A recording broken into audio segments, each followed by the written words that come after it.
Welcome.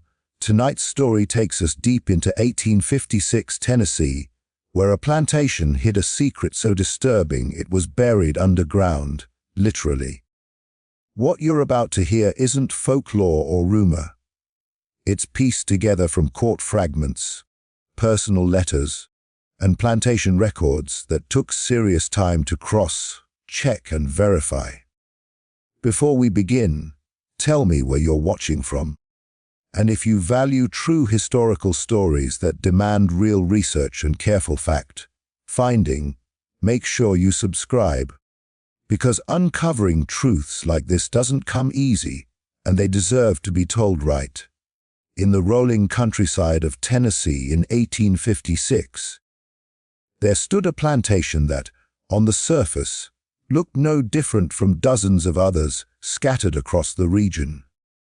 It had wide fields, a main house perched slightly above the land, and rows of slave quarters tucked just far enough away to remain out of sight, but never out of control. Travelers passing through would have seen smoke rising from chimneys, heard the distant sounds of labor, and assumed life there followed the brutal, but familiar rhythm of plantation existence. But those who lived on the land knew something was wrong long before anyone from the outside noticed. It began quietly, almost invisibly, with the children.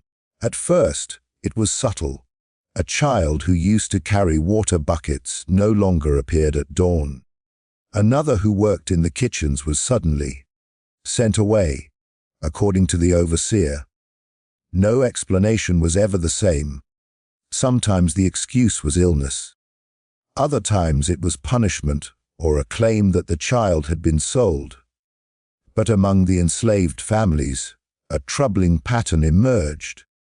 Children were disappearing far more often than adults, and no one ever saw them leave the plantation.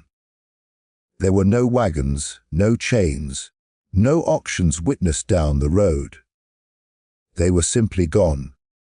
The plantation owner was known as a deeply controlling man, obsessed with order and silence. He believed children were a liability, too loud, too emotional, too likely to slow productivity. He reportedly despised crying, calling it noise that poisons discipline. Enslaved women were warned to keep their children quiet at all costs, especially near the main house. If a child was heard crying at night, punishment followed swiftly, not just for the child but for the mother as well. Over time, the children learned to stifle their voices, pressing fists into their mouths to keep from making a sound. Even so, the disappearances continued. The quarters grew unnervingly quiet. Mothers whispered to one another in the dark, asking the same questions again and again. Where had little Josiah gone? Why hadn't anyone seen Mary's boy since winter? Why were there fewer small footprints in the mud after rain? Some mothers were told their children had been moved to another property.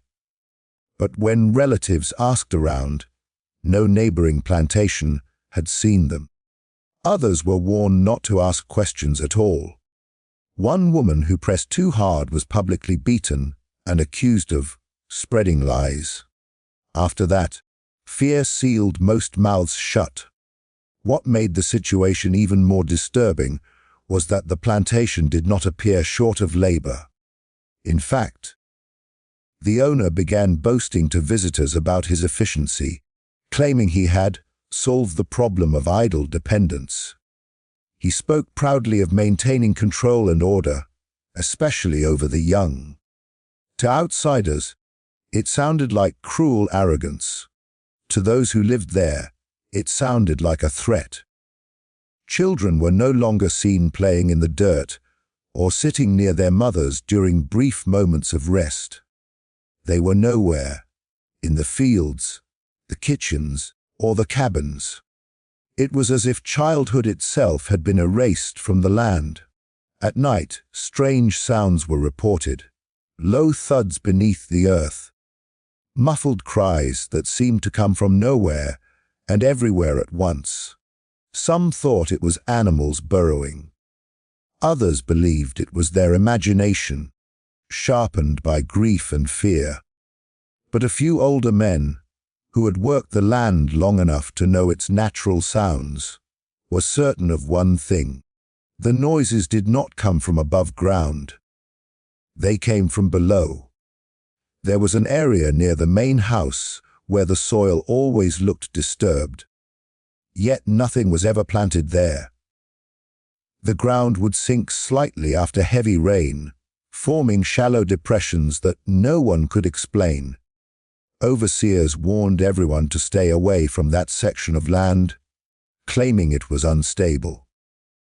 Anyone caught wandering near it was punished. To the enslaved workers, that warning only made things more terrifying. Why protect a patch of empty earth so fiercely?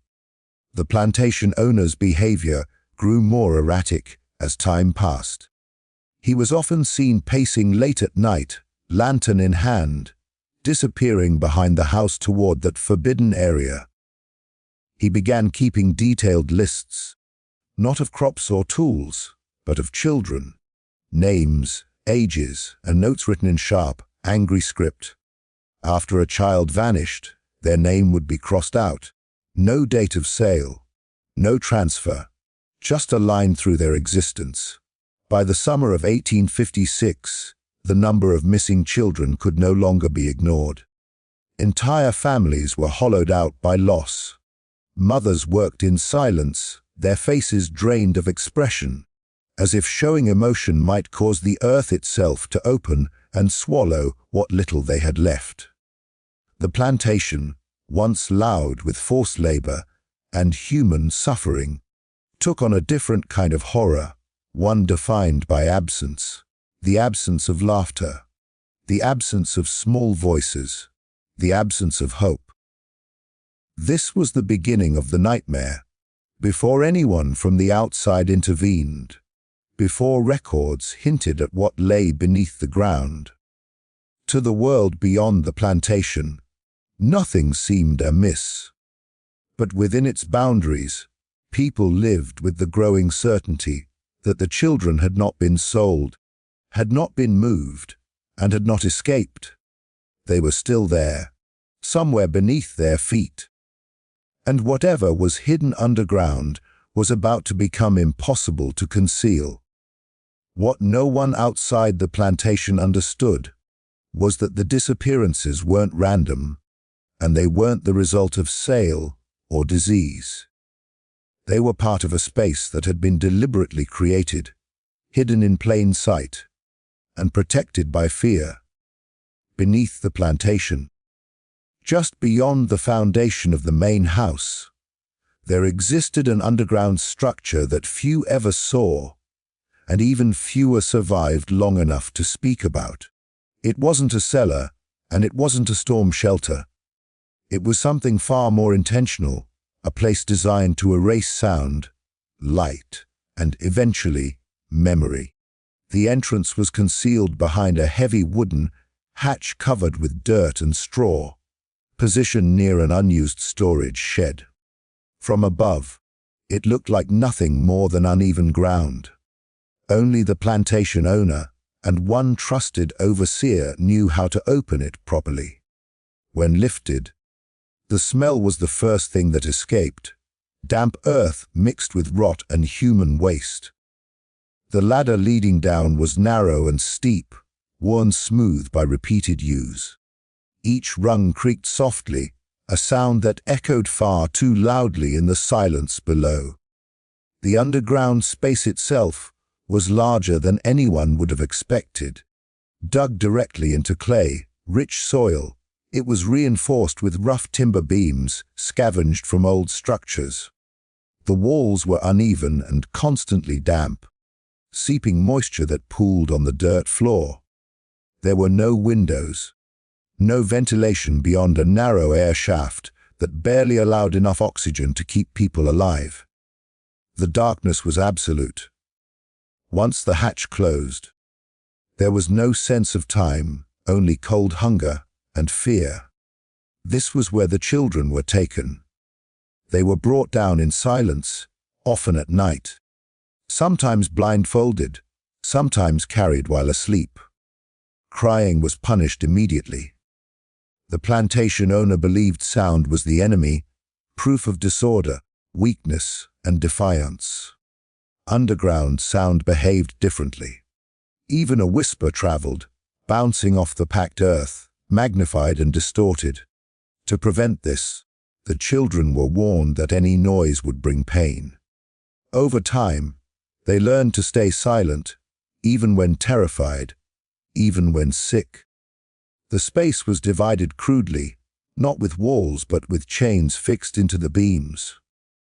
Children were restrained in small groups, separated from their siblings and parents. The youngest were kept closest to the center, where the air was worst and the light from the hatch never reached. Food was lowered once a day in small amounts, barely enough to survive. Water came less frequently. There was no bedding, no warmth. Only the ground beneath them, and the steady drip of moisture from the ceiling. Some children didn't last long. Illness spread quickly in the darkness. Fevers went untreated. Cuts became infections. When a child stopped moving, their body was not removed immediately. The living were forced to remain beside the dead until the overseer decided it was time. This wasn't just cruelty, it was control. The owner believed fear preserved order better than chains ever could. Above ground, the plantation functioned as usual. Meals were served. Crops were tended. Guests visited. No one heard screams because there were none. No one saw tears because they were wiped away in the dark. The ground swallowed everything, even sound. Those who suspected something was wrong were silenced quickly. An enslaved man once claimed he heard knocking beneath his feet while repairing a fence. He was accused of drinking and whipped until he recanted. A woman who said she heard her child's voice coming from the earth was told she was mad with grief and locked in a shed for days. The message was clear. The ground was not to be questioned. The most disturbing part was how methodical it all was. The underground space wasn't a moment of madness or a temporary punishment. It was used repeatedly. Logs later discovered showed that children were taken below for weeks at a time, sometimes longer. Some were eventually brought back above ground, pale, silent, and changed. Others never returned at all. Their names were erased from lists, their existence denied. What made the space so difficult to discover was how carefully it was hidden. The hatch was disguised after every use. Soil was packed and smoothed. Straw scattered to match the surrounding ground. Even trained eyes would have missed it, unless they knew exactly where to look. And no one outside the plantation did. But the earth remembers what people try to bury. After heavy rains, the ground above the underground chamber would sink slightly, forming shallow depressions. The soil there stayed colder. Grass refused to grow properly. Animals avoided it instinctively. Horses would shy away, refusing to step across that patch of land, no matter how hard they were pulled. Dogs growled at it. Hackles raised, sensing something wrong beneath the surface. The underground space wasn't just a prison. It was a weapon, a place designed to break families without leaving visible scars. It allowed the plantation owner to punish, to control, and to erase, all while maintaining a respectable appearance to the outside world. The children locked below became ghosts long before anyone officially declared them dead. And this was only the second layer of the horror.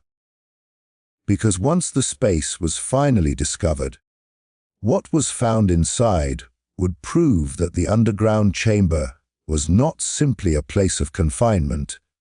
It was the heart of something far darker. Something that would expose how far cruelty could go when hidden from the light. As the months passed and the underground space continued to swallow children, those left above ground began to sense the truth long before they could prove it. The whispers started quietly, traded only in moments when the overseers were far away, and the night air felt heavy enough to hide secrets. Mothers spoke in fragments, never finishing sentences, afraid that even naming their fear might make it real. "I heard him," one would say. "So did I," another would answer. They all meant the same thing. Sounds that didn't belong on the surface of the earth.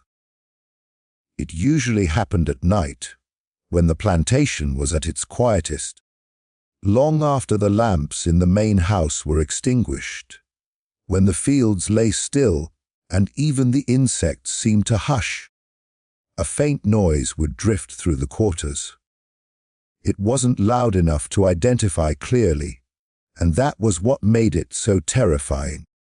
Sometimes it sounded like scratching, other times like a soft thud, rhythmic and slow, as if something beneath the ground was moving, testing the limits of its confinement. And every now and then, just barely audible, there was what sounded like a child trying very hard not to cry. At first, people told themselves it was imagination. Grief does strange things to the mind, especially when children vanish without explanation. But the sounds didn't come from everywhere. They came from one direction. The same forbidden patch of land near the main house. The place overseers warned everyone to avoid. When the wind shifted, the noise seemed to rise directly from beneath it, as though the earth itself were breathing. Older enslaved men, those who had worked the land for decades, knew better than to dismiss what they heard. They recognized the difference between animals burrowing and something human trying to survive.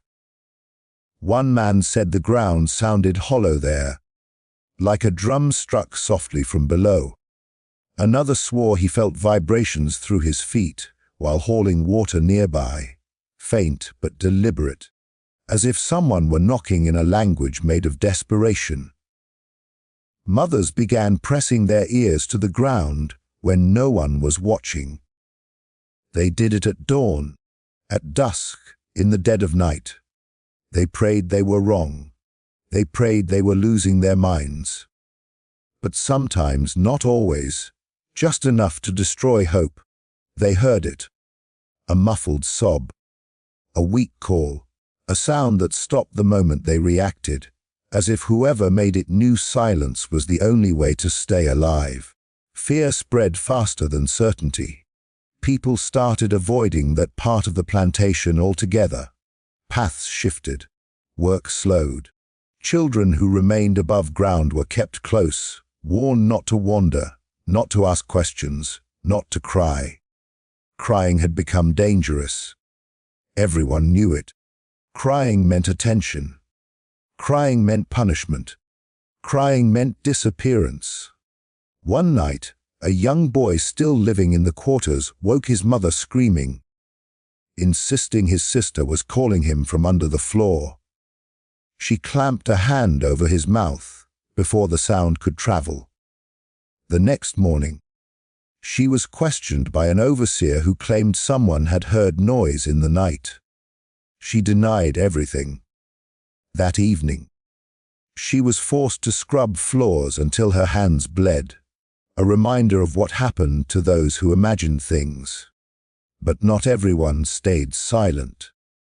A field hand named Isaac, known for his quiet nature and careful obedience, made a mistake that would change everything. While repairing a fence near the forbidden area, he dropped a post and heard a sound answer it from below, a sharp, unmistakable knock. Not a cave-in, not an animal, a response. He froze. Then he did the unthinkable. He stomped his foot. The answer came again. Isaac staggered back, his face drained of color. He told no one at first. But that night, unable to carry the weight alone, he whispered what he'd heard to 2 others. By the next evening, the rumor had spread through the quarters like fire through dry grass. The children weren't gone. They were under the ground, alive. The reaction was immediate and dangerous. Some mothers tried to rush the area in the dark, clawing at the soil with bare hands until they were dragged away. Others collapsed, screaming, before they could even take a step. The plantation erupted in panic, and panic attracts attention. Overseers cracked down hard. Patrols increased. Punishments became brutal and public. Anyone caught near the area was accused of plotting rebellion. The owner addressed the enslaved workers directly for the first time in years. He stood above them and spoke of obedience, of discipline, of the dangers of superstition. He called the whispers lies born of weak minds. He warned that anyone spreading rumors would be corrected. That night, 2 men accused of stirring unrest were locked away and never seen again. After that, the whispers changed. They didn't stop, but they became heavier, darker. No longer just fear, but certainty. The sounds from beneath the ground grew weaker over time. Where there had once been knocking, there was only faint movement. Where there had been muffled cries, there was silence. Mothers pressed their ears to the earth and heard nothing at all, and that terrified them more than any sound ever could. The land itself seemed to react. The soil near the hidden space began to sink slightly, forming shallow depressions that never fully dried. After rain, muddy water seeped up through cracks that hadn't been there before. It was as if the ground was trying to give something back, but couldn't. By the time an outside inspection was rumored to be coming, the whispers had almost completely died. Whatever had been alive beneath the plantation was growing quiet, and those who had heard the truth early understood what that silence meant. The underground space had done its job. It had hidden the children, erased their voices, and turned fear into obedience. But the whispers had already done something just as powerful. They had planted certainty in the minds of those who survived. And once people know where the screams are coming from, no amount of silence can ever truly bury them again. By the time the 4th stage unfolded, the plantation had shifted into something colder and more deliberate. What had begun as secrecy hardened into routine, and routine is where cruelty becomes most efficient. The underground space was no longer just a place of hiding. It became a tool. Children were taken there not in moments of panic or rage, but with planning. Names were chosen carefully. Ages mattered. The youngest were favored because their voices were weaker, their resistance easier to break, their memories less likely to survive even if they did. The process followed an unspoken rhythm. A child would be accused of something small, spilling food, wandering too far, crying too loudly. The punishment was announced calmly, almost politely. No spectacle, no public violence, just removal. The child would be led away while others were forced to keep working, eyes down, hands moving, pretending not to notice. That was the real lesson. Survival depended on pretending nothing was happening. What made this phase especially terrifying was how quickly the plantation adjusted. People stopped asking where the children went, not because they didn't care, but because they cared too much. Asking meant drawing attention, and attention meant consequences. Mothers learned to swallow questions mid-breath. Fathers clenched their fists until their nails cut skin. Silence became a shared language, heavy and understood. The underground space itself was altered during this time. It wasn't improvised anymore. Boards were reinforced. Openings were concealed beneath movable planks and packed earth. Ventilation was minimal, just enough to prevent immediate death, but not enough to offer comfort. Whoever designed it understood suffering, understood how to keep someone alive long enough to make the experience unforgettable. Children placed there were given no explanation. Confusion did most of the work at first. They cried for parents who could hear them only faintly, if at all. They asked questions no one answered. Time lost meaning. Darkness erased days and nights into a single, endless stretch of fear. Some tried to mark time by counting breaths. Others whispered stories to themselves just to hear a voice. Above ground, the effects spread quietly. Children who remained stopped playing. Laughter vanished from the quarters. Even walking changed, lighter steps, careful movements, as if the ground itself might open. Nighttime became unbearable. Mothers stayed awake listening, not for sounds, but for the absence of them. Silence had become a warning sign. This was also when manipulation replaced force. Overseers began using the underground space as a threat rather than immediate punishment. "You know where bad children go," they'd say softly. No need to explain. The fear was already alive in everyone's mind. Children obeyed faster. Work sped up. Crying stopped almost entirely. The system worked exactly as intended. Some children emerged after days or weeks, changed beyond recognition. They didn't speak much. They avoided light. Sudden noises made them flinch. They clung to adults but never fully relaxed, as if expecting the ground to claim them again. Their return wasn't mercy, it was strategy. Living reminders were more powerful than missing ones. Others never came back at all. Those losses were never acknowledged. No graves, no names spoken aloud. But everyone remembered. Each disappearance tightened the grip of fear around the plantation. The underground space didn't need to be used often anymore. Its existence alone was enough. The psychological damage spread across generations in real time. Parents became distant, not from lack of love, but from constant terror. Loving too openly felt dangerous. Bonding felt risky when separation could happen without warning. Children learned early that attachment invited pain. This emotional numbness was not accidental. It was a byproduct the system relied on. What makes this stage especially disturbing is how ordinary it began to feel. Horror loses its shock when repeated quietly. The plantation continued operating. Crops were planted and harvested. Meals were cooked. Life went on above ground, while unimaginable suffering persisted below it. That contrast is what allowed the cruelty to last. Normalcy became its camouflage. Even the land seemed to absorb the damage. Areas near the hidden space grew barren, as if the soil itself rejected what lay beneath. Workers noticed tools rusted faster there. Wood rotted strangely. Animals avoided it.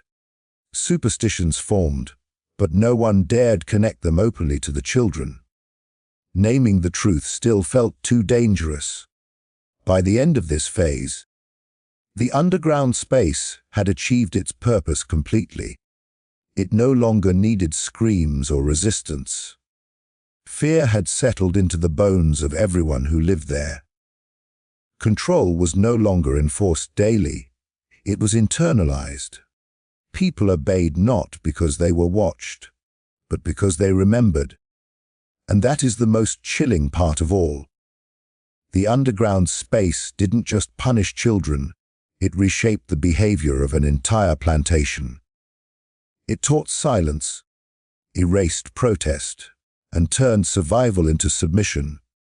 Long after the doors were sealed and the ground smoothed over, its impact remained, carried in the posture of the workers, the quiet of the nights, and the way no one ever again trusted the earth beneath their feet. By the final stage, the truth could no longer stay buried, no matter how carefully the ground above it was smoothed. What exposed everything was not an investigation, not a confession, and not an act of courage from those trapped inside the system. It was collapse, both literal and moral. After weeks of heavy rain, the soil near the unused shed began to sink more than usual. A shallow depression turned into a visible cave. And with it came a smell so powerful that it stopped work across the plantation. It wasn't the scent of wet earth. It was decay. At first, the overseers tried to dismiss it. They blamed animals, rotting roots, old trash pits. But the ground continued to give way. Boards cracked. Mud slid inward. When one worker's foot broke through the surface and vanished into darkness below, panic finally broke the long silence. He was pulled free, screaming about chains, bones, and something cold grabbing his ankle. For the first time, fear rose above obedience. The hatch could no longer be hidden. Rain had washed away the careful disguise of dirt and straw. The outline of the opening became clear to anyone who looked. When it was finally forced open in daylight, what lay beneath silenced even the men who had enforced its use. The underground chamber was smaller than memory had made it, but far worse in reality. Chains still hung from beams. Scraps of cloth clung to rusted iron. The floor was layered with old stains that no amount of time could erase. There were remains, small ones. Some were buried beneath collapsed earth. Others lay where they had fallen, indistinguishable from the dirt except for bone. There were no markers, no order, no dignity, just evidence of children who had been left to disappear. The air shaft had long since clogged, explaining why some had not survived even a few days. It was clear that this was not an accident or excess. It was design. Word spread faster than anyone could control it. Enslaved families didn't need confirmation. They already knew. Mothers recognized scraps of fabric they had sewn themselves. Fathers identified carved marks on wooden beams, counting notches, names scratched by tiny hands. The grief that followed was not loud. It was deep, shaking, and final. People cried without sound, the way they had learned to do underground. Outside attention followed soon after, drawn not by compassion, but by disruption. The collapse interfered with production. Neighbors whispered. Travelers noticed the tension. Once questions started, they couldn't be fully stopped. Those responsible tried to shift blame, claiming ignorance, blaming dead overseers, calling it an old structure no longer in use. But the evidence was too recent, too deliberate, and yet justice did not come the way anyone might hope. Records show no proper trial for the children, no public accounting of their deaths, no acknowledgement of the families destroyed. The plantation owner faced scrutiny, but consequences were minimal. Fines, warnings, quiet transfers of property. The system that allowed the underground chamber to exist was the same system deciding how to respond to it. Accountability was carefully limited. What did change was behavior.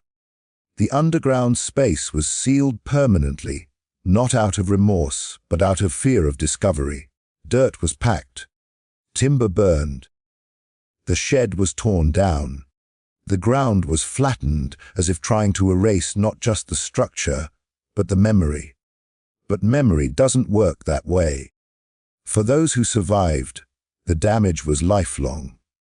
Children who had been taken underground and returned never fully rejoined the world above. They struggled with light, sound, and trust.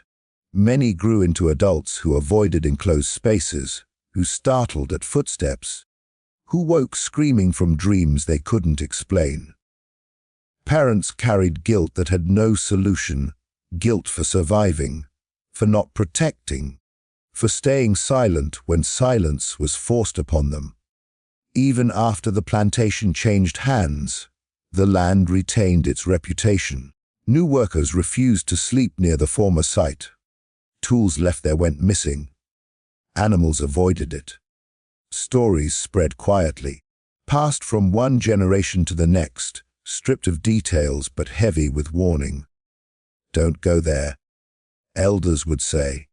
The ground remembers. The most haunting part is how easily it could have been forgotten. If not for the rain, if not for erosion, if not for one misstep that broke through the surface.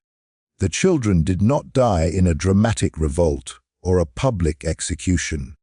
They were erased slowly, quietly, underground, relying on the world above to keep looking away. Keynote 5 isn't about discovery alone. It's about what happens after discovery, how truth can be seen and still not fully answered for, how evidence can surface and still be buried again through indifference. The underground chamber was sealed, but the consequences were never resolved. The suffering didn't end with exposure. It simply changed form, and that is what makes this story endure. Not just the cruelty, but the reminder that systems built on silence don't collapse all at once. They crack slowly, often revealing their horrors only by accident. The children locked underground were denied names, voices, and graves, but the land itself refused to keep their secret forever. What was buried came back up, and even now, long after the soil settled again, the story remains as proof that some truths, no matter how deeply hidden, will always find a way to surface. Long after the underground space was sealed and the plantation attempted to return to routine, something had permanently shifted that no repair could undo. The physical structure was gone, but its influence lingered in ways that were impossible to measure and even harder to escape.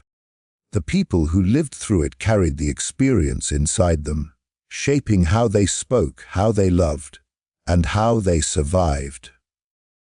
The cruelty had ended in form, but not in effect. Children who grew up after the chamber was closed still felt its shadow. They were raised by adults who had learned that attachment was dangerous and silence was protection. Stories were not told directly, but warnings were passed down in fragments. Certain places were avoided without explanation. Certain questions were discouraged before they were even asked. Fear had become inherited, passed from parent to child without needing words. Those who had been inside the underground space rarely spoke of it, even years later. When they did, their memories came out disjointed, sensations rather than narratives.